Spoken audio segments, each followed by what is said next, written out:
আব্বাজান রহমতুল্লাহ শাহ রহমতুল ওই সময় বলেছেন যে আওয়ামী লীগ বিএনপি মুদ্রার এপিটপি।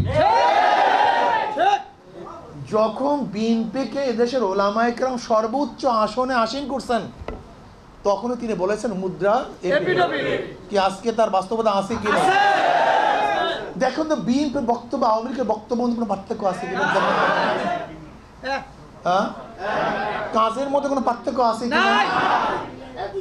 দেখেন জয় সাহেব তিনি মৌলবাদীর বিরুদ্ধে খুবই ক্ষিপ্ত, এই টুপিওয়ালা দাড়িওয়ালা ইসলামপন্থী দেখলে মেজাজ খারাপ, মৌলবাদী ঠেকাতে হবে।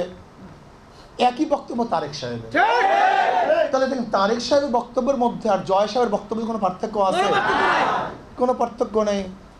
আমাদের মির্জা ফখরুল ইসলাম আলমগীর সাহেবের যে বক্তব্য, তিনি কি বললেন, আমি শরিয়ায় বিশ্বাসী না। আমি জানি না মুফতিয়ানি কেরামের ফতুয়া কি দেবেন, এটা তাদের ব্যাপারে, আমি ফতুয়া দিতে যাব না। যে শরিয়া আইনে তারা বিশ্বাস করেন না, ওনাকে আমার খুব ভাল লাগে। মির্জা ফখরুল ইসলাম আলমগীর সাহেবের কাছে আমার খুব ভাল লাগে।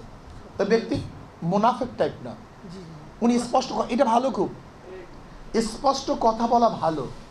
উনি একজন ভালো জানুয়া সানুয়া লোক, উনি কিন্তু ভালো রাজনীতিবিদ, এই যে ওনার কথাবার্তা আমার কাছে ভালো লাগে। কিন্তু আমার প্রশ্ন হলো এই, উনি ডেমোক্রেসি সম্পর্কে, গণতন্ত্র সম্পর্কে যে আলোচনা করেন, ওনার দল কি ওনার বক্তব্য মানেন?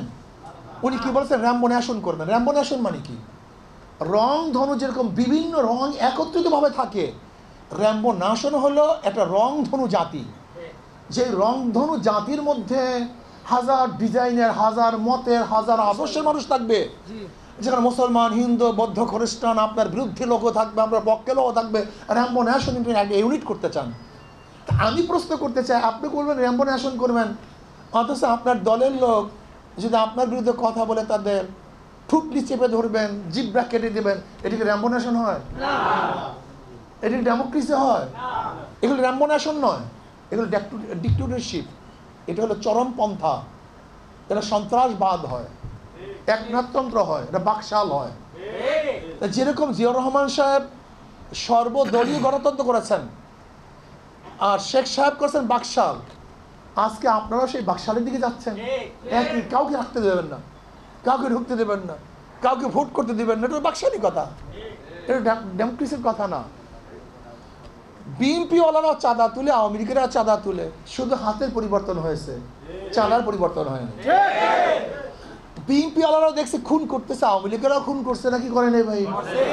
কেমন খুনাখুনি চলতেছে বর্তমান। বিএনপি নিজেদের মধ্যে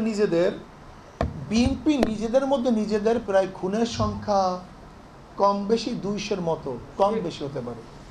নিজেদের মধ্যে শুধু খুনাখুনি। আমরা দেখেছি আওয়ামী লীগের আমলে মদের বার থেকে আওয়ামী লীগের লোককে ধরা হয়েছে। এখন কি দেখি, মদের বান নিয়ে বিএনপির মধ্যে খুনাখুনি হয়ে গেছে। এই কিশোরগঞ্জে দেখেন, মদের ব্যবসাকে কেন্দ্র করে বিএনপির মধ্যে মারামারিতে একজন নিহত, 30 জন আহত, এই কিশোরগঞ্জে।